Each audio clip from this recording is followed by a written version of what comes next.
லைலத்துல் கத்ர் இரவு என்று சொல்லப்படுகிற 1000 மாதங்களை விட சிறந்த ஒரு இரவை எதிர்பாருங்கள் என்று சொன்னார்கள். அந்த அடிப்படையில் இன்றைக்கு லைலத்துல் கத்ர் இரவை எதிர்பார்த்தவர்களாகவும் நாம் அமர்ந்திருக்கிறோம். அல்லாஹ் நாடினால் இன்றைய தினம் மகரிப் தொழுகையிலே தமிழகத்தில் எங்கேயும் பிறை தென்பட்டு விட்டது என்று சொன்னால் நாம் நாளைய தினம் பெருநாளை கொண்டாடக்கூடிய ஒரு நிலையிலும் இருக்கிறோம். இப்படிப்பட்ட இந்த சந்தர்ப்பத்தில் இன்றையோடு இந்த ரமலான் மாதம் முடியவும் செய்யலாம், அல்லது பிறை தென்படாத பட்சத்தில் நாளைய தினமும் நமக்கு நோன்பு நோக்கக்கூடிய ஒரு பாக்கியம் கிடைக்கலாம்.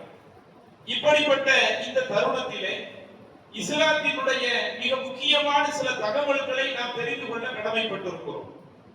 நாம் இந்த உலகத்தில் வாழ்கிறோம் என்று சொன்னால் நம்முடைய வாழ்க்கை 60-70 வயதுகள் வரை இருக்கலாம். சில நபர்களுக்கு அல்லாஹ் தஆலா 100 வயது வரை தந்திருக்கலாம். இப்படி ஒவ்வொருவரும் எத்தனை ஆண்டுகள் வாழ்கிறார் என்று அவர்களுக்கே தெரியாது. பல வருஷங்கள் கூட வாழக்கூடியவர்கள் இருப்பார்கள்.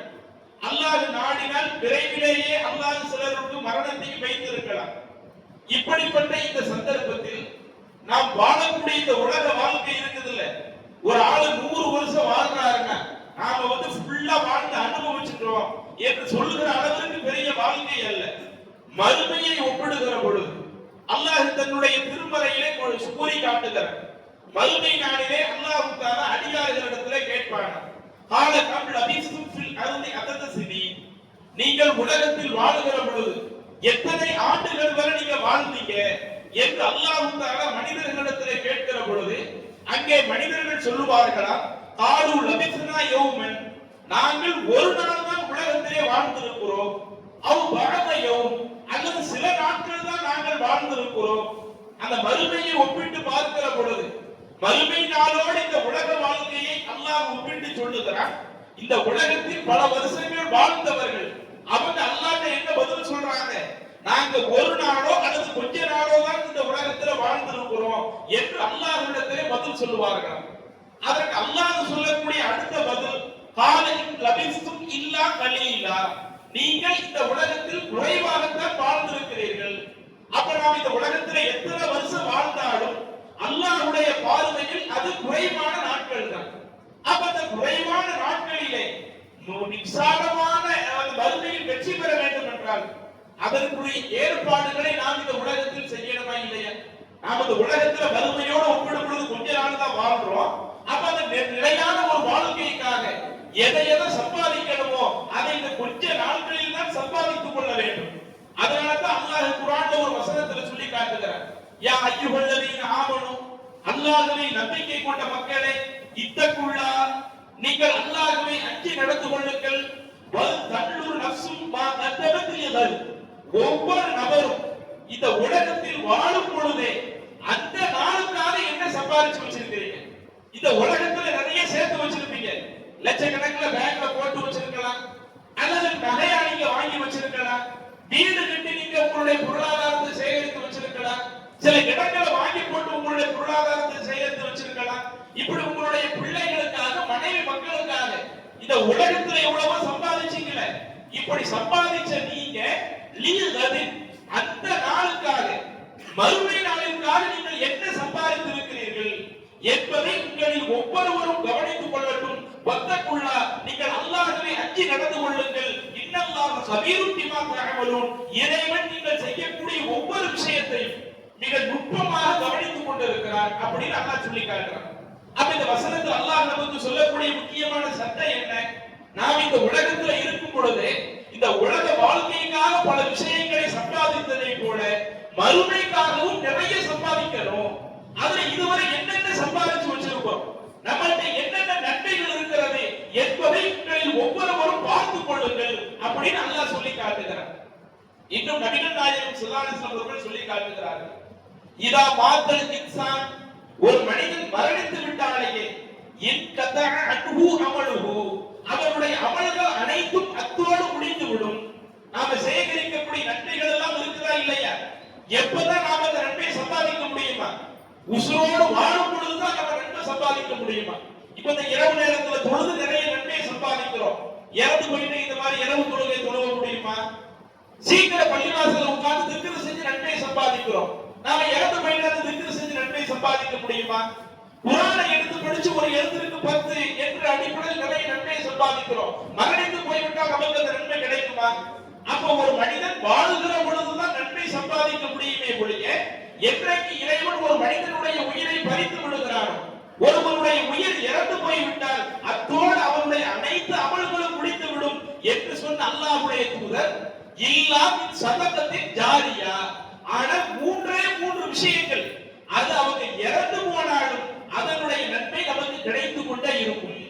நாம் இந்த உலக வாழ்க்கை ஒரு குறுகிய வாழ்க்கை தான்.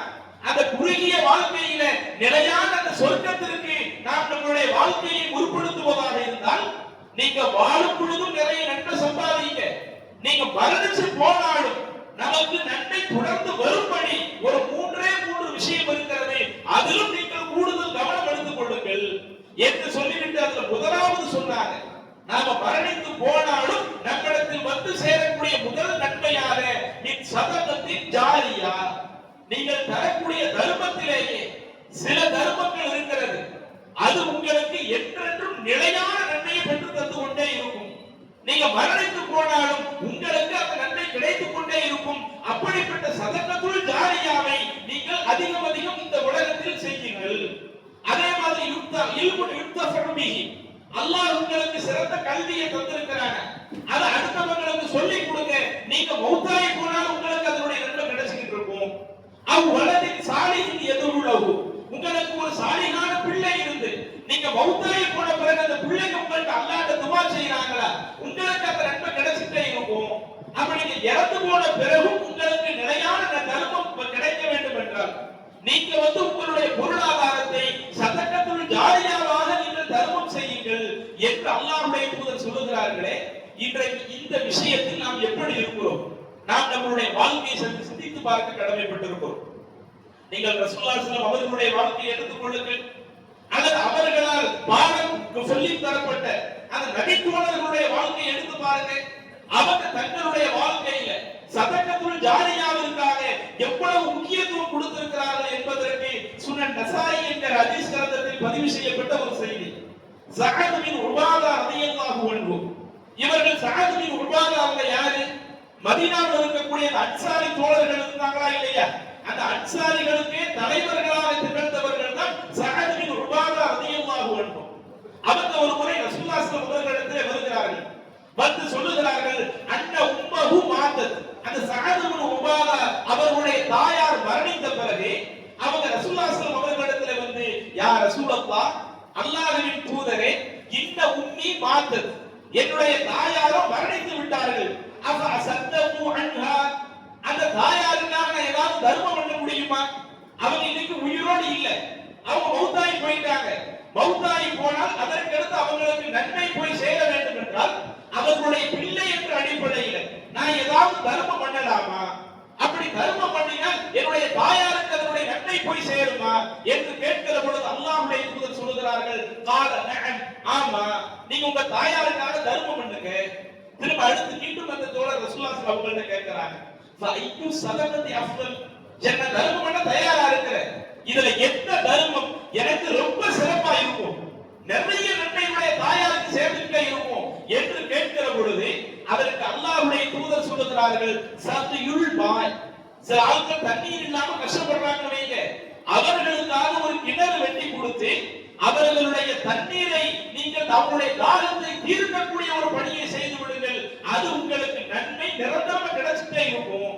நீங்க எவ்வளவு நாள் ஒரு கிணறு வெட்டி கொடுத்து அதுல இருந்து எத்தனை மக்கள் பயன்பெற்றுக் கொண்டே இருக்கிறார்களோ அதனுடைய முழுமையான நன்மைகளை அல்லாஹ் தஆலா உங்களுடைய தாயாருக்கு தந்து கொண்டே இருப்பான் என்று அல்லாஹ்வுடைய தூதர் சொன்ன உடனேயே ஸஅத் பின் உபாதா அவர்கள் என்ன சொல்லுகிறார்கள், ஒரு கிணறை வெட்டிவிட்டு ஃபதில்க சிகாயத்து ஸஅத் பில் மதீனா, இதுதான் இந்த மதீனாவில் இருக்கக்கூடிய ஸஅத் அவர்கள் தன்னுடைய தாயாருக்காக வெட்டி கொடுத்த கிணறு என்று சொல்லக்கூடிய செய்தியை சுனன் நசாயி என்ற ஹதீஸ் கிரந்தத்திலே பார்க்கிறோம்.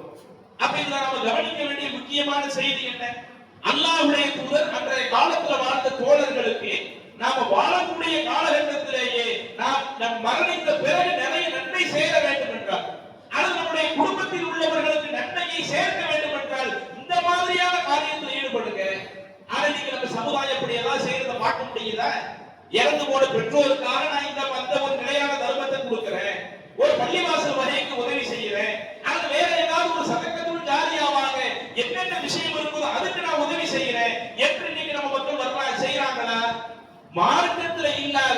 இறந்தவங்களுக்கு 3வது ஃபாத்திஹா, 7வது ஃபாத்திஹா, வருஷ ஃபாத்திஹா, 40வது ஃபாத்திஹா, அதற்கென்று ஒரு விருந்து, அதற்காக 20,000 30,000 செலவழிப்பார்கள். வசதி இருந்தால் 50,000 1,00,000 வரை செலவழிப்பார்கள். அப்படி செலவழிச்சு அதுல நமக்கு என்ன நன்மை கிடைக்க போகுது?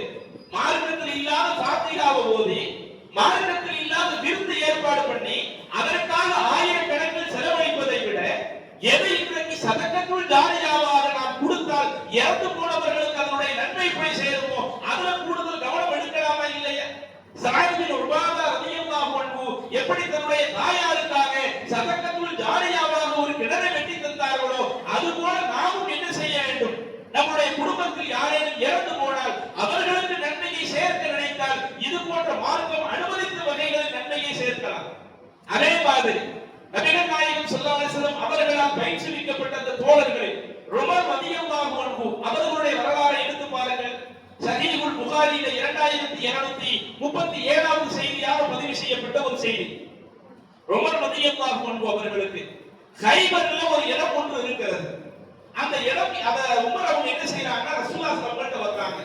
யா ரசூலல்லாஹ் இன்னி அஸப்து அர்தன் பி கைபர, எனக்கு கைபர் பகுதியில ஒரு இடம் இருக்கிறது. அப்படிப்பட்ட அந்த ஒரு இடத்தை என்னுடைய உள்ளம் என்ன சொல்லுதுன்னா முழுக்க முழுக்க எனக்கு நன்மை கிடைக்கும்படி நான் அந்த இடத்தை பயன்படுத்தணும். அதை நான் எனக்கு சொந்தமா கூட பயன்படுத்தலாம். என் குடும்பத்தார்களுக்கு கூட அந்த இடத்தை நான் கொண்டு போய் சேர்த்திருக்கலாம். ஆனா எனக்கு அது விருப்பம் இல்லை. எனக்கு நிறைய அந்த இடத்தை வைத்து நிறைய நன்மையை நான் பெற நினைக்கிறேன். அப்படி நன்மையை நான் பெற நினைத்தால் அதற்கு நீங்க என்ன உத்தரவிடுறீங்க? நீங்க சொல்லக்கூடியதை நான் செய்யறதுக்கு தயாரா இருக்கிறேன் என்று உமர் ரலியல்லாஹு அன்ஹு அவர்கள் அல்லாஹ்வின் தூதரிடத்தில் கேட்கும் பொழுது அப்ப ரசூலுல்லாஹி ஸல்லல்லாஹு அலைஹி வஸல்லம் சொல்றாங்க, இன் சிகத ஹப்பஸ்த அஸ்லஹா, நீங்க விரும்பினீங்கன்னா அந்த இடத்தை உங்களுக்கே வச்சுக்கிட்டு அந்த ஒரு தோட்டங்கள் எல்லாம் நிறைய விவசாயம் செய்து நிறைய மகசூல் எல்லாம் கிடைக்குது. அந்த தோட்டத்தை நீங்க வச்சுக்கிடுங்க. ஆனா ஒரு சத்தத்த பிகா, அதுல கிடைக்கக்கூடிய வருமானம் இடம் உங்க பேர்ல இருக்கட்டும். அதுல கிடைக்கிற வருமானம் இருக்குது இல்ல, அந்த வருமானத்தை நீங்க தர்மம் பண்ணிக்கிடுங்க. யார் யாருக்கு கொடுக்க நினைக்கிறீங்களோ கொடுத்துக்குங்க. அந்த இடம் உங்கள்கிட்ட இருக்கட்டும் என்று அல்லாஹ்வுடைய தூதர் சொன்ன உடனேயே உமர் ரலியல்லாஹு அன்ஹு அவர்கள் என்ன செய்கிறார்கள்? ஃபதஸத்தக பிஹா உமர் அவர்கள் அந்த இடத்தை தர்மம் செய்தார்கள் சில நிபந்தனைகளோடு. அன்னஹு லா யுபாஹு, நான் மரணித்து போனாலும் தன்னுடைய பிள்ளைகளுக்கு எல்லாம் சொல்லிவிட்டு செல்கிறார்கள், நான் மரணித்து போனாலும் அன்னஹு லா யுபாஹு, இந்த இடம் யாருக்கும் விற்கப்படக்கூடாது. வலா யூஹது, யாருக்கு அன்பளிப்பாகவும் கொடுத்துட கூடாது. வலா யூரது, என்னுடைய வாரிசுகள் அதை வாரிசு உரிமையிலே எடுத்துட கூடாது. எப்படி தன்னுடைய குடும்பத்துக்கு சொல்லிட்டு போறாங்க பாருங்க. இந்த இடம் நான் மௌத்தாகி போனாலும் இதுல கிடைக்கக்கூடிய அந்த பலன்கள் எல்லாம் ஏழைகளுக்கு சென்றடையக்கூடிய விதமாக தான் இருக்கணுமே ஒழிய ஒரு கஷ்டம் வருதுன்னு சொல்லி அந்த இடத்தை வித்தரவும் கூடாது. அல்லது யாருக்காவது ஒரு ஆளுக்கு அன்பளிப்பாகவும் கொடுத்துட கூடாது. அல்லது என் குடும்பத்தில் உள்ளவங்க நாங்களே ரொம்ப கஷ்டத்துல இருக்கிறோம், எங்களுக்கு அந்த இடத்தை வாரிசு உரிமையில பெற்றுக் கொள்கிறோம் என்றும் பெற்றுக்கொள்ள கூடாது அப்படின்னு ஒரு நிபந்தனையை சொல்லி முழுக்க முழுக்க இதில் கிடைக்கக்கூடிய நன்மையை அல்லாஹ் எனக்கு தரட்டும் என்று சதக்கத்துல் ஜாரியாவாக தன்னுடைய இடத்தையே அர்ப்பணிக்கிறார்களே. எப்படிப்பட்ட உமர் ரலியல்லாஹு அன்ஹு. சில நேரங்களில் சாப்பாட்டுக்கு வழி இல்லாமல் சிரமப்பட்டவர்கள். இரவு நேரத்துல ஒரு முறை வீட்டை விட்டு வெளியே வர்றாங்க. அபூபக்கர் ரலியல்லாஹு அன்ஹு அவர்களும் அந்த இரவு நேரத்தில் வெளியே நிற்கிறாங்க. அல்லாஹ்வின் தூதரும் அந்த டயத்துல வெளியே நிற்கிறாங்க. அப்ப ரசூலுல்லாஹி ஸல்லல்லாஹு அலைஹி வஸல்லம் தன்னுடைய இரு தோழர்களை பார்த்து கேட்கிறாங்க, ஏன் இரவுல இந்த டயத்துல வர்றீங்க? அல்லாஹ்வுடைய தூதரை பசிதான் எங்களுக்கு. ரசூலுல்லாஹி ஸல்லல்லாஹு அலைஹி வஸல்லம் திருப்பி சொன்னாங்க, நீங்க என்ன காரணத்தினால வீட்டை விட்டு வெளியே வந்திருக்கிறீங்களோ அதே பசியினால தான் நானும் வீட்டை விட்டு வெளியே வந்திருக்கிறேன். அப்ப தன்னுடைய வாழ்க்கையில் கஷ்டம் இருந்தாலும் தன்னுடைய வாழ்க்கையில் சிரமம் இருந்தாலும் தனக்கு ஒரு இடம் கிடைக்கிறது, அதிலிருந்து பல லாபங்கள் தனக்கு கிடைக்கிறது. அந்த லாபம் நான் மரணித்தாலும் அதனுடைய நன்மை எனக்கு வந்து கொண்டே இருக்க வேண்டும் என்று அவர்கள் ஆசைப்படுகிறார்கள் என்றால் அப்ப அந்த சதக்கத்துல் ஜாரியாவுக்கு அன்றைக்குள்ள தோழர்கள் கொடுத்த முக்கியத்துவம் என்ன என்பதை நாம் இந்த நபிமொழிகளில் இருந்து வழங்க முடிகிறது. அதே மாதிரி உஸ்மான் ரலியல்லாஹு அன்ஹு அவர்களை எடுத்துக் கொள்ளுங்கள். யார் இந்த உஸ்மான் ரலியல்லாஹு அன்ஹு? நபிகள் நாயகம் ஸல்லல்லாஹு அலைஹி வஸல்லம் அவர்களுடைய மருமகன். ஒன்றுக்கு 2 மகளை அல்லாஹ்வுடைய தூதர் உஸ்மான் ரலியல்லாஹு அன்ஹு அவர்களுக்கு திருமணம் முடித்து வைத்தார்கள். ஆரம்பத்தில் ஒரு மகளை திருமணம் முடிச்சு வைக்கிறாங்க. அந்த மகள் இறந்து போன பிறகு மீண்டும் இன்னொரு மகளை ரசூலுல்லாஹி ஸல்லல்லாஹு அலைஹி வஸல்லம் திருமணம் முடிச்சு வச்சாங்க. அப்ப அந்த அளவுக்கு அல்லாஹ்வின் தூதரோட அதிக அன்பை பெற்ற ஒரு தோழராக உஸ்மான் ரலியல்லாஹு அன்ஹு இருந்தாங்களே, அவர்களுடைய வாழ்க்கை எப்படி இருந்தது? சஹீஹுல் புகாரியில 2278வது நபிமொழியாக பதிவு செய்யப்பட்ட ஒரு செய்தி. இந்த சம்பவம் எப்ப நடக்குதுன்னா, உஸ்மான் ரலியல்லாஹு அன்ஹு அவர்கள் 3வது கலீஃபாவாக தேர்ந்தெடுக்கப்பட்டாங்கல்ல, அப்ப நடந்த ஒரு நிகழ்ச்சி. அந்த 3வது கலீஃபாவாக தேர்ந்தெடுக்கப்பட்ட பொழுது ஒரு கலகக்கார கூட்டம் அவங்க என்ன பண்றாங்க, உஸ்மான் ரலியல்லாஹு அன்ஹு அவர்களை கொலை செய்ய வேண்டும் என்று நீண்ட வரலாறு விவரிக்கிறதுக்கு நேரம் இல்லை. ஆட்சி தலைவராக இருக்கக்கூடியவர்கள் மீது பலவிதமான தவறுகளை எடுத்து சொல்லி நாங்க அந்த உஸ்மானை கொலை செய்ய போகிறோம் என்று ஒரு கலகக்கார கூட்டம் ரொம்ப அதிகமான நபர்களை திரட்டி மிகைத்து விட்டார்கள். அப்படி கொள்வதற்காக அந்த கூட்டம் காத்திருக்கும் பொழுது உஸ்மான் ரலியல்லாஹு அன்ஹு அவர்கள் தன்னுடைய வீட்டினுடைய மேல் பகுதியில் இருந்து அந்த நபர்களை பார்த்து விட்டு அவங்களை பார்த்து சொல்றாங்க, நீங்க யாரை கொள்வதற்காக இருக்கிறீங்க? இதுவங்க ரூமா என்கிற ஒரு கிணறு இருக்கிறது, அந்த கிணற்றில் கூட உஸ்மான் ரலியல்லாஹு அன்ஹு அவர்களை தண்ணீர் குடிக்க விடமாட்டாங்க. மஸ்ஜித் நபவியில தொழுகை நடத்துவதற்கு கூட ஆட்சியாளராக ஒருவர் இருக்கிறாங்க வைங்க, அவங்க தான் மக்களுக்கு தொழுகை நடத்துவாங்க. ரசூலுல்லாஹி ஸல்லல்லாஹு அலைஹி வஸல்லம் உயிரோடு இருக்கிறவரை அல்லாஹ்வுடைய தூதர் தொழுகை நடத்துறாங்க. ரசூலுல்லாஹி ஸல்லல்லாஹு அலைஹி வஸல்லம் மரணித்த பிறகு அபூபக்கர் சித்திக் ரலியல்லாஹு அன்ஹு ஆட்சி தலைவராக வந்த பொழுது அவங்க மக்களுக்கு இமாமத் பண்ணாங்க. அவங்களுடைய வஃபாத்திற்கு பிறகு உமர் ரலியல்லாஹு அவர்கள் ஆட்சி பொறுப்பு பண்ணாங்க, அவங்க தொழுகை நடத்துறாங்க. ஆனா உஸ்மான் ரலியல்லாஹு அன்ஹு அவர்கள் ஆட்சி பொறுப்புல இருக்கிற நேரத்துல அந்த கலகக்கார கூட்டம் மஸ்ஜித் நபவிக்கு உள்ள கூட உஸ்மான் ரலியல்லாஹு அவர்கள் வர முடியாத அளவுக்கு ஒரு கடுமையான நெருக்கடி கொடுக்கும் பொழுது அப்பதான் உஸ்மான் ரலியல்லாஹு அவர்கள் சொல்லக்கூடிய நபிமொழியை நான் மேல் குறிப்பிட்ட சஹீஹுல் புகாரியில 2278வது செய்தியிலே பார்க்கலாம்.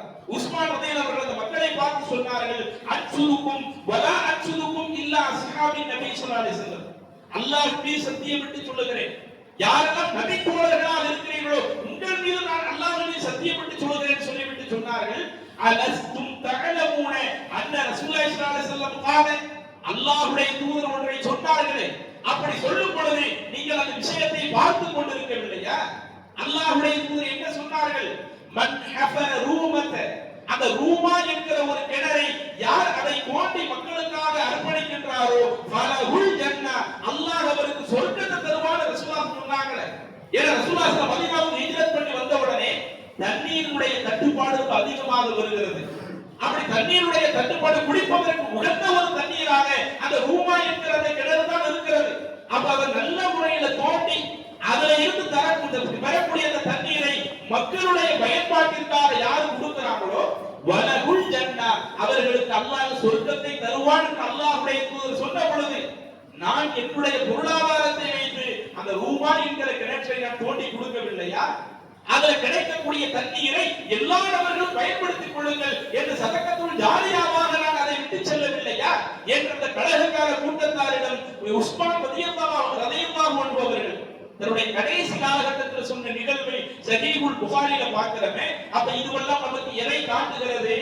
அன்றைக்கு உள்ள தோழர்கள், நாம் இந்த உலகத்தில் சில சிரமங்களை சந்தித்தாலும் நம்முடைய தனிப்பட்ட வாழ்க்கையில சில நெருக்கடிகள் இருந்தாலும் எதுவெல்லாம் நமக்கு நிரந்தர நன்மை பெற்றுத் தரக்கூடிய காரியங்களாக இருக்குமோ அதில் தன்னுடைய நேரங்களை நிறைய செலவழித்திருக்கிறார்கள், அதில் தன்னுடைய பொருளாதாரங்களை அதிகம் செலவழித்திருக்கிறார்கள். அதே மாதிரி ரசூலுல்லாஹி ஸல்லல்லாஹு அலைஹி வஸல்லம் மக்காவிலிருந்து மதீனாவுக்கு ஹிஜ்ரத் பண்ணி வந்தாங்க. மக்காவில் இருக்கும் பொழுது காபத்துல்லாஹ் இந்த உலகத்திலேயே முதலாக இறைவனை வணங்குவதற்காக கட்டப்பட்ட ஒரு ஆலயம் இருந்தது. மதீனாவுக்கு வர்றாங்க, மதீனாவில் இறைவனை வணங்குவதற்காக ஒரு பெரிய ஆலயம் எதுவும் இல்லை. ரசூலுல்லாஹி ஸல்லல்லாஹு அலைஹி வஸல்லம் மதீனாவுக்கு வந்து முதல் வேலை என்ன செய்யறாங்க? பள்ளிவாசலை தான் எழுப்ப விரும்புகிறார்கள். இன்றைக்கு இருக்கக்கூடிய மஸ்ஜித் நபவி இருக்குதா இல்லையா? அந்த மஸ்ஜித் நபவியை தான் ரசூலுல்லாஹி ஸல்லல்லாஹு அலைஹி வஸல்லம் எழுப்ப விரும்புகிறார்கள். ஹிஜ்ரத் பண்ணி அந்த ஒட்டகத்துல வர்றாங்க. தொழுகையினுடைய டைம் வருது. பொதுவா நபிமார்கள் அவர்களுக்கு தொழுகையினுடைய டைம் எங்க வருதோ அந்த இடத்திலேயே தொழுவதுதான் வழக்கம்.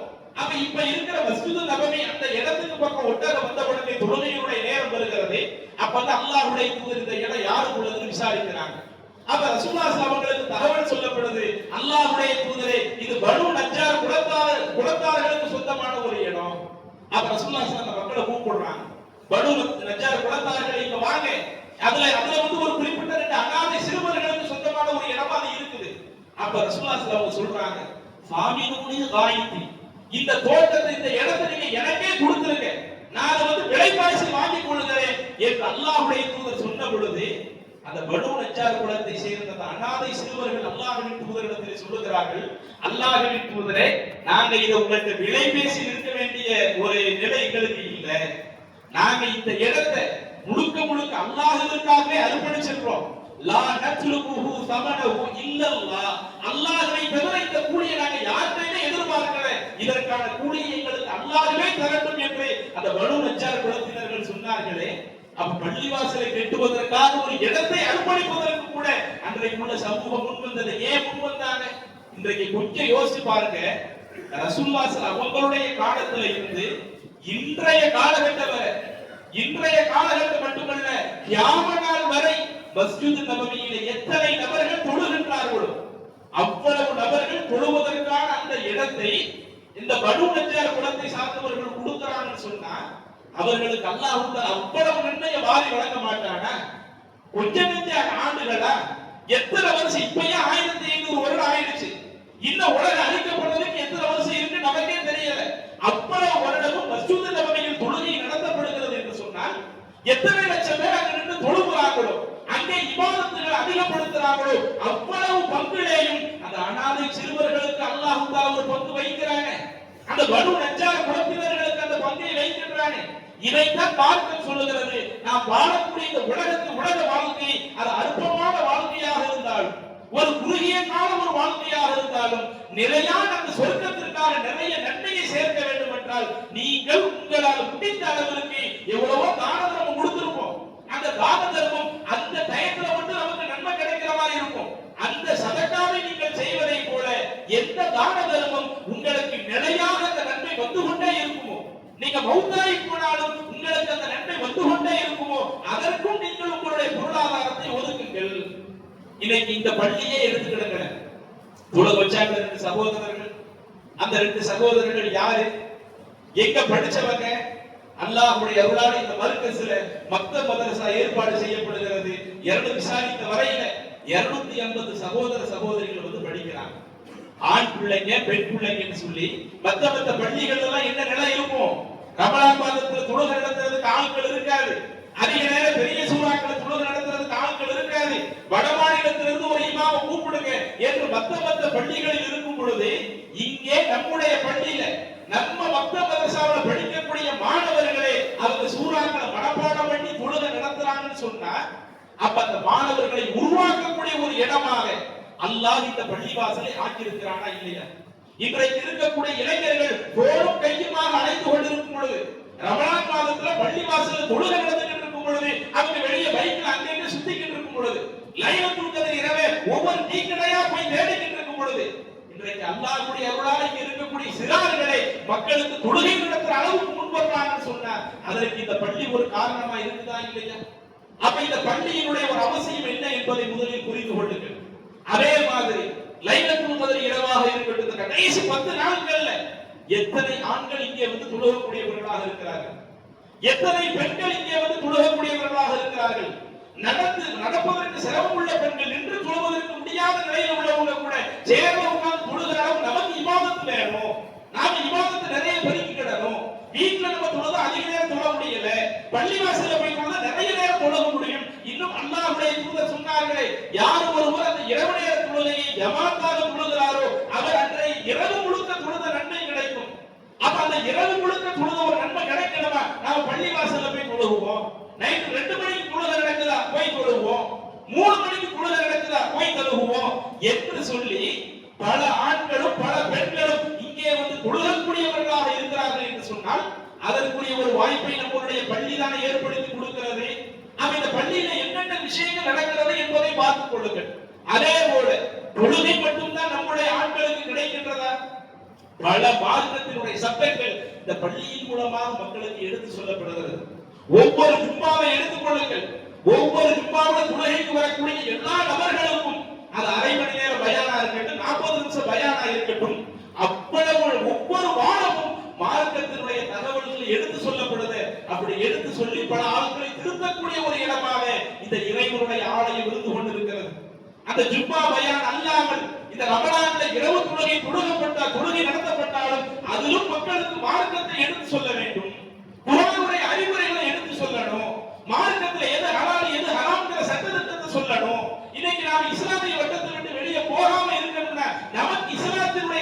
சொல்லப்பட்டு கொண்டே இருக்கணும் என்று சொல்லி அந்த இரவு நேர பயான்கள் இன்றைக்கு பல ஆட்களுக்கு மார்க்கத்தை பற்றி எடுத்து சொல்லக்கூடிய ஒரு இடமாக அப்ப அது மர்கஸினுடைய பயன்பாடுகள் இருந்து கொண்டிருக்கிறது. இன்னும் எத்தனை நபர்கள் மார்க்கத்தை அறிவதற்கான ஒரு இடமாக இந்த பள்ளிவாசல் இருந்து கொண்டிருக்கிறது. தனிப்பட்ட முறையில் என்னென்ன இபாதத்தை செய்ய விரும்புகிறாரோ அவ்வளவுக்கான நன்மைகளை பெற்றுத்தரக்கூடிய ஒரு இடமாக இந்த பள்ளிவாசல் இருக்கிறது. இன்றைக்கு அந்த பள்ளிவாசலுடைய நிலை எப்படி இருக்கிறது அதையும் யோசித்து பாருங்கள். ரமலான் மாசம் நம்ம வீட்டுக்கே பொருளாதார நெருக்கடி இருக்கத்தான் செய்யும். அதை நாம் அதிகமா தான தர்மங்களும் செய்திருக்கத்தான் செய்வோம். நம்முடைய சொந்த பந்தத்துக்கு கொடுத்திருப்போம், தெரிஞ்சவங்களுக்கு கொடுத்திருப்போம். அதே போல ஜமாத்துல பல வகைகளுக்கு வசூல் கேட்கும் பொழுது நீங்க அதற்கு பொருளாதாரத்தை கொடுத்திருப்பீங்க. இப்படி பல நேரங்களில் நாம் பொருளாதாரத்தை தந்தாலும் நம்முடைய பள்ளியினுடைய நிலையை கவனித்துக் கொள்ளுங்கள். கிட்டத்தட்ட இப்ப இவ்வளவு தூரம் கட்டி பிடிச்சு இப்ப பினிஷ் முடியக்கூடிய ஒரு தருவாய் வருகிறது. ஆனால் இன்னும் நாம் இப்ப கொடுக்க வேண்டிய கதைகளுக்கு கொடுக்க வேண்டிய ஒரு பாக்கியே 5 லட்சம் ரூபாய் இருக்கு. இதுவரை நம்ம வேலை முடிச்சிருக்கிறோம்ல, வேலை முடிச்சதுலேயே 5 லட்சம் ரூபாய் வரை இன்றைக்கு நம்ம கடைக்கு கொடுக்க வேண்டிய ஒரு நெருக்கடி இருக்கிறது. ரமலான் முடிஞ்ச உடனே அவர்கள் பொருளாதாரத்தை எதிர்பார்க்கிறாங்க.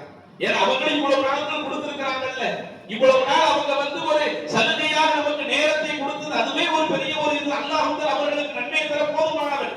அப்ப இன்றைக்கு அவர்களும் பொருளாதார தேவை உள்ளவர்களாக இருக்கிற பொழுது அவர்கள் நம்முடைய சகோதரர்கள் அணுகி கேட்கிறாங்க, நம்ம சகோதரர்கள் எங்க போவாங்க, யார்கிட்ட போவாங்க?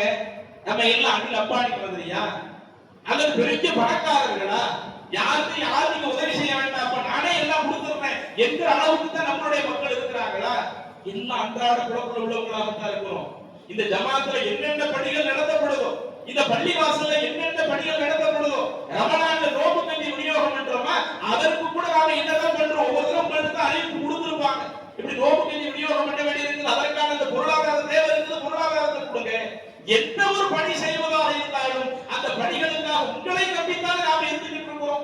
அப்ப இதுவரை இந்த பள்ளிவாசலுடைய செலவினங்களை எடுத்துக்கொண்டால் 5 லட்சம் ரூபாய் தேவைப்படுகிறது. நீங்கள் ஒன்றை யோசித்துக் கொள்ளுங்கள், நாம் இந்த பள்ளி வகைக்கான பொருளாதாரத்தை செலவிடுகிற பொழுது எத்தனை மாணவர்கள் பக்த மதரசாவை படிக்கிறார்கள்? ரசூலுல்லாஹி அவர்கள் சொன்னார்களே, மன் தஅல்லமல் குர்ஆன வ அல்லமஹு, யார் குர்ஆனை தானும் பெற்று அடுத்தவர்களுக்கும் கற்றுக் கொடுக்கிறாரோ அவர்தான் உங்களில் சிறந்தவர் என்று. அந்த ஒரு வேலையை நாம பண்ணிக்கிட்டு இருக்கிறோம். குர்ஆனை நீ படி, அடுத்தவர்களுக்கு சொல்லிக் கொடு, குடும்பத்தார்களுக்கு சொல்லிக் கொடு என்று எது இறைவனுடைய சிறப்பை பெற்றுத் தரக்கூடிய காரியமோ, அல்லாஹ்விடத்தில் நன்மையை பெற்றுத் தரக்கூடிய காரியமோ அந்த காரியம் தொடர்ச்சியாக நடந்து கொண்டிருக்கிறது. இது யார் நிர்வாகத்தில் இருந்தாலும் அந்த மத்த மதரசாவோட மாணவர்களை உருவாக்கக்கூடிய பணி இந்த பள்ளியில் தொடர்ச்சியாக நடைபெற இருக்கிறது. அப்ப இதுல நாம் நம்மளுடைய பொருளாதாரத்தை இந்த பள்ளி வகைக்கு கொடுக்கிற பொழுது எத்தனை பேர் அதுல குர்ஆனை படிச்சு வர்றாங்களோ, குர்ஆனை மனப்பாடம் பண்றாங்களோ அவ்வளவு நன்மைகளை அல்லாஹ் நமக்கு தருவானே. அந்த நன்மைகளை கொஞ்சம் நினைத்து பாருங்கள். எத்தனை நபர்கள் இபாதத்தில் ஈடுபடுறாங்களோ, அவங்க இபாதத்தில் ஈடுபடுவதற்காக என்னென்ன வாய்ப்புகளை ஏற்படுத்தி கொடுக்கிறோமோ நாம் இந்த பள்ளிக்காக செலவு செய்கிற பொழுது அவ்வளவு நன்மைகள் நமக்கு கிடைக்கிறது. அப்ப இதை மனதில் பதிய வைத்துக் கொண்டு தற்பொழுது வர 5 லட்சம் ரூபாய் நாம் கொடுக்க வேண்டிய தேவை இருக்கிறது. அதையும் விரைந்து கொடுப்பதற்காக உங்களுடைய பொருளாதாரத்தை அதிகமாக கொடுங்கள். அந்த 5 லட்சத்தோடு பணிகள் முடியல, இன்னும் அது அல்லாம சில இதர பணிகள் இருக்கத்தான் செய்கிறது. முக்கியமாக நீங்க எடுத்துக்கொள்வதாக இருந்தால் இன்றைக்கு அந்த ஸ்பீக்கர் ஆம்பிளிஃபையர் 3 ஃப்ளோர் கட்டி இருக்கிறோமா இல்லையா, அதையும் நாம ஒழுங்காக அதற்குரிய அந்த வசதிகளை எல்லாம் ஏற்படுத்தி கொடுக்க வேண்டியிருக்கிறது. அதே மாதிரி சிசிடிவி கேமரா அது ஏற்பாடு செய்து கொடுக்க வேண்டியிருக்கிறது. இப்ப இதுவரை சிசிடிவி கேமரா இல்ல, பயான் பேசுறமா கீழே இருக்கக்கூடிய ஃப்ளோர்ல உள்ளவங்க நீங்க அதை பார்த்து கொள்ளலாம். மேல உள்ள ஃப்ளோர்ல உள்ளவங்க அந்த பயானை பார்ப்பதற்குரிய சூழல் இருக்குதா? நிர்வாகத்தில் என்ன முடிவு பண்ணியிருக்கிறாங்க? சிசிடிவி கேமரா எல்லாத்தையும் ஏற்பாடு செஞ்சு குறிப்பாக பயான் பேசுவதை மேல இருக்கக்கூடிய 3 ஃப்ளோர்லையும் அதுல இருக்கக்கூடிய மக்கள் அதை கேட்கறதுக்குரிய ஒரு சூழலை ஏற்பாடு செய்வோம். ஏன்னா பயான் சும்மா சவுண்டா கேட்பதை விட அதை நம்ம வீடியோவாக பார்க்கும் பொழுதும் அது நமக்கு இன்னும் அந்த உள்ளத்துல அந்த விஷயங்கள் ஆழமாக பதியும் என்பதற்காக அந்த வகைக்கு எடுத்து பாருங்களேன். சிசிடிவி கேமராவுக்கு டிவி எல்இடி அந்த டிவிகளை பொருத்துறது, இது இந்த வகைக்கு எடுத்து பார்த்தாலேயே அதற்கு லட்சக்கணக்கில் செலவாகிறது. அதே மாதிரி இன்றைக்கு கரண்ட் இல்லாத டயம் வருதுன்னு வைங்க, கரண்ட் இல்லாத டயத்தில் அதற்கென்று ஜெக்சன் ஏற்பாடு செய்ய வேண்டியிருக்கிறது. அதுக்கு நீங்க போங்க 2 லட்சம் 2.5 லட்சம் அளவுக்கு வரும். அதே மாதிரி இன்றைக்கு குர்ஆன் அதெல்லாம் வைப்பதற்கான கபோர்டு அது 3 ஃப்ளோர்ல வைக்கிறேன்னு சொன்னா அதற்கான செலவு என்னன்னு பாருங்க, அதற்கு அதிகமான செலவுகள். இப்படி இன்னும் மத்த செலவுகள் என்று எடுத்துக்கொண்டாலேயே இருக்கிறாயே அது இன்னும் 5 லட்சத்தை தாண்டக்கூடிய அளவுக்கு 5 லட்சத்துக்கு குறைஞ்சு ஒரு லெவல்ல இல்ல. ஏன்னா ஒண்ணுக்கு 3 ஃப்ளோர் ஆச்சு. 3 ஃப்ளோர்ல உள்ளவங்களுக்கு அவர்களுடைய எல்லா வசதிகளையும் முறையாக செய்து கொடுத்தால்தான். ஆனா அவர் வந்து தொழுகையில் உட்கார்ந்து தொழுவதாக இருக்கட்டும், பயான உட்கார்ந்து கேட்பதாக இருக்கட்டும், அவ்வளவு விஷயங்களை நாம் செய்வதாக இருந்தால் அதற்கான ஏற்பாடுகளை செஞ்சு கொடுக்கணும். இல்ல எல்லா ஆட்களும் வர்றாங்க, ஆனா மைக் சவுண்ட் ஒழுங்கா போகலன்னு வைங்க, சத்தம் ஒழுங்கா போகலன்னு வைங்க, தொலை வைக்கிறது ஒழுங்கா கேட்கல, பயான் பேசுறது ஒழுங்கா கேட்கல. அப்ப அத்துணை நபர்கள் வந்தவர்களுக்கு மார்க்கத்தை சொல்வதில் அந்த சில தொய்வு வருதா இல்லையா? அப்ப அந்த மாதிரி எதுவும் வரக்கூடாது என்பதற்காக நிர்வாகத்தில் உள்ளவங்க அதுக்கு முடிவு பண்றாங்க. இன்னும் மத்த வகைக்கு ஏறத்தாழ ஒரு 10 லட்சம் ரூபாய் வரை இந்த பள்ளி வகைக்கான தேவை இருக்கிறது. இதை மனதிலே புரிந்து கொண்டு எப்படி அல்லாஹ்வின் தூதருடைய காலத்துல சதக்கத்துல் ஜாரியாவாக தனக்கு நிரந்தர நன்மை கிடைக்க வேண்டும் என்பதற்காக அன்றைக்குள்ள தோழர்கள் தனக்காகவும் இறந்து போன தன்னுடைய குடும்பத்தார்களுக்காகவும் நிரந்தர நன்மைக்காக சதக்கத்துல் ஜாரியாவில் ஈடுபட்டார்களோ, நீங்களும் உங்களுடைய பொருளாதாரத்தை இந்த பள்ளி வகைக்கு கொடுங்கள். அது இந்த பள்ளி வகையில் எவ்வளவு நாள் இங்கே இந்த பள்ளி இயங்கிக் கொண்டிருக்கிறதோ, அதன் மூலம் என்னென்ன பணிகள் தொடர்ச்சியாக நடந்து கொண்டிருக்கிறதோ, இன்னும் நம்முடைய ஜமாத்தை பொறுத்தவரையில வெறுமன பயான் தொழு வைக்கிறது மத்த மதரசா அது மட்டும் இருக்காது. சமூக பணிகளை வழிநடத்தக்கூடிய ஒரு இடமாகவும் நாம் பள்ளி வாசலை தான் பயன்படுத்துவோம். அதே போல மாணவர்களை கல்வி ரீதியில் உருவாக்கக்கூடிய ஒரு இடமாகும். இங்கு உள்ள சகோதரர்கள் கூட அதெல்லாம் வருங்கால திட்டமாக இருக்கிறது. கல்வி ரீதியிலேயே உருவாக்கக்கூடிய ஒரு இடமாக நாம் இந்த இடத்தை கொண்டு வரணும். அப்ப அவ்வளவு வசதிகளை நாம் ஏற்படுத்தி கொடுக்க வேண்டும் என்றால் பொருளாதாரம் இல்லாம ஒண்ணும் முடியாது. இங்க இருக்கக்கூடிய நம்முடைய சகோதரர்கள் எல்லாருமே கஷ்டப்படக்கூடியவங்க தான், எல்லாம் சிரமப்படக்கூடியவங்க தான். பெரிய பெரிய பணக்காரர்களாக நாம இருந்தால் அடுத்தவங்க இப்படி சொல்ல வேண்டிய தேவையே இருக்காது, உங்களுக்கு அறிவிக்க வேண்டிய அவசியமே இருக்காது. எல்லாம் நாமளே அதை செஞ்சு முடிக்கக்கூடிய லெவல்ல தான் இருக்கும். எல்லாருமே நம்ம தேவையுள்ள நபர்களாக இருக்கிற பொழுது உங்களை போன்ற ஒவ்வொருவருடைய பங்களிப்பையும் நாம் இந்த பள்ளி வகைக்காக எதிர்பார்க்கிறோம். எனவே இந்த ரமலான் மாதத்தினுடைய கடைசி கட்டத்தில் நாம் இருக்கிறோம். லைலத்துல் கத்ர் இரவு 1000 மாதத்தை விட சிறந்த ஒரு நாளிலே இருக்கிறோம். இன்றைய தினத்தில் நாம் செய்யக்கூடிய நல்லறங்கள் எதுவாக இருந்தாலும் அது அல்லாஹ்விடத்தில் அளப்பரிய நன்மையை பெற்றுத் தரக்கூடியதாக இருக்கிறது. அல்லாஹ்வுடைய தூதர் சொன்னார்களே, மன் தஸத்தக பி அத்லி தம்ரத்தின் மின் கஸ்பி தய்யிப், யார் ஒருவர் தூய்மையான சம்பாத்தியத்திலிருந்து ஒரு பேரிச்சம்பழத்தை தர்மம் செய்கிறாரோ, அவருக்கு கொடுக்கிறது நிறைய இல்லை, ஒரே ஒரு பேரிச்சம்பழம் தான் இருக்குது. அப்படி ஒரு பேரிச்சம்பழத்தை தர்மம் செய்தாலும் இன்னல்லாஹ் யதகப்பலுஹு பி யமீனிஹி, அல்லாஹ்வே அதை தன்னுடைய வலக்கரத்தால் வாங்கிக் கொள்கிறார். சும்மயு ரப்பீஹா, அதனுடைய நன்மையை அல்லாஹ் படிப்படியாக வளர்த்து ஹத்தா தகூன மிஸ்ல ஜபல், அதை ஒரு பெரிய மலையளவிற்கு அல்லாஹ் ஆக்கி தருவான். அப்ப ஒரு பேரிச்சம்பழமே மலையளவிற்கு ஆக்கி தரப்படும் என்று சொன்னால் நாம் நம்முடைய பொருளாதாரத்தை இந்த பள்ளி வகைக்காக செலவழித்தால் இன்னும் இதற்கும் ஒரு கூடுதல் சிறப்பை ரசூலுல்லாஹ் சொன்னாங்களே, மன் பனா லில்லாஹி மஸ்ஜிதா, யார் ஒருவர் இறைவனுடைய ஒரு வழிபாட்டு தலம் உருவாகுவதற்காக அதை கட்டி கொடுக்கக்கூடிய அந்த வேலையில் ஈடுபடுகிறார்களோ, பனல்லாஹு லஹு மிஸ்லஹு பைத்தன் ஃபில் ஜன்னah, அவர் எந்த அளவுக்கு உதவி செய்கிறாரோ அதே அளவுக்கு அல்லாஹ்வுக்கான சொர்க்கத்தில் அவருக்கான மாளிகை எழுப்புவார். ஒரு ஆள் முழுக்க நானே பொறுப்பு என்று எடுக்கிறாங்க, அந்த அளவுக்கு அவருக்கான மாளிகை அங்கே எழுப்பப்படும். அல்லது என்னால முழுசா எடுக்க முடியல, என்னால ஒரு சின்ன பங்களிப்பு செலுத்த முடிகிறது என்று நாம் அதை கொஞ்ச அளவுல பங்களிப்பு செலுத்தினாலும் பனல்லாஹு மிஸ்லஹு பைத்தன் ஃபில் ஜன்னah, அவருக்கு அதே போன்ற அளவு அல்லாஹ் சொர்க்கத்தில் ஒரு மாளிகை எழுப்பி தருகிறார் என்று அல்லாஹ்வுடைய தூதர் குறிப்பிடுகிறார்களே. அப்ப நாம் இந்த பள்ளி வகைக்காக கொடுக்கக்கூடியது நமக்கு சதக்கத்துல் ஜாரியாவாக மட்டும் அமையாமல் நமக்கு சொர்க்கத்தில் ஒரு மாளிகையை அல்லாஹ்வால் நமக்கு அமைத்து தரக்கூடிய ஒரு பணியாகவும் இருக்கிறது. இதை மனதிலே பதிய வைத்துக் கொண்டு வந்திருக்கக்கூடிய சகோதர சகோதரிகள், நீங்க நிர்வாகத்தை அணுகி நாங்க இதுக்கு முன்னாடி 5 லட்சம் கடை இருக்குதா, அதுல இவ்வளவு பொறுப்பேற்றுக்கிறேன், இதுல நீங்க உங்க குடும்பமாக கூட ஏற்றுக்கலாம். தனிப்பட்ட முறையில நம்ம என்னால கொடுக்க முடியல என்றாலும் ஒரு குடும்பத்துல ஒரு 4 பேர் இருக்காங்களா, 5 பேர் இருக்கிறாங்களா, அவங்கள்ட்ட சொல்லி அவங்கள்ட்ட பொருளாதாரத்தை வாங்கி அப்படி திரட்டி நாம் கொடுத்தோம் என்று சொன்னால் இந்த கடன்களும் இலகுவாக அடைக்கப்படுவதற்கு அது ஒரு வாய்ப்பாக இருக்கும். இன்னும் அடுத்த கட்ட அந்த பணிக்காக அதெல்லாம் அவசியமான பணி தான், அனாவசியமான பணிகள் நம்ம எதையுமே கையில் எடுக்கல. அப்ப அந்த அவசியமான பணிகளை நாம் செய்ய வேண்டும் என்பதற்காக நீங்க உங்களுடைய குடும்பத்தில் உள்ளவர்களிடத்தில் கலந்து கொண்டு எவ்வளவு பொருளாதாரத்தை இது போன்ற வகைக்கு கொடுக்க முடியுமோ அந்த சதக்கத்துல் ஜாரியாவிற்காக மறுமையிலே அல்லாஹ் நமக்கு ஒரு மாளிகை எழுப்பி தர வேண்டும் என்பதற்காக உங்களுடைய பொருளாதாரத்தை அதிகமாக வாரி வழங்க வேண்டும் என்று கேட்டுக்கொண்டு இன்ஷா அல்லாஹ் இன்றைக்கு வந்திருக்கக்கூடியவர்கள் பொருளாதாரத்தை வச்சிருந்தீங்கன்னா அந்த பொருளாதாரத்தை கொடுங்க, அல்லது அல்லது நீங்கள் வாக்குறுதியாக கொடுப்பதாக இருந்தாலும் நிர்வாகிகளிடத்தில் வாக்குறுதியாக கொடுத்து இந்த இறை ஆலயம் அதனுடைய பணிகள் அனைத்தும் சிறப்பாக நடைபெறுவதற்காகவும் அதற்கடுத்து இங்கே நடைபெறக்கூடிய எல்லா பணிகளும் இன்னும் வீரியமாக நடைபெறுவதற்காகவும் அல்லாஹ்விடத்தில் துஆ செய்து கொள்ளுங்கள் என்று கேட்டுக்கொண்டு நிறைவு செய்கிறேன். வாசல் தகவானா அனில் அல்ஹம்துலில்லாஹி ரப்பில் ஆலமீன். அஸ்ஸலாமு அலைக்கும் வரஹ்மத்துல்லாஹி வபரகாத்துஹு.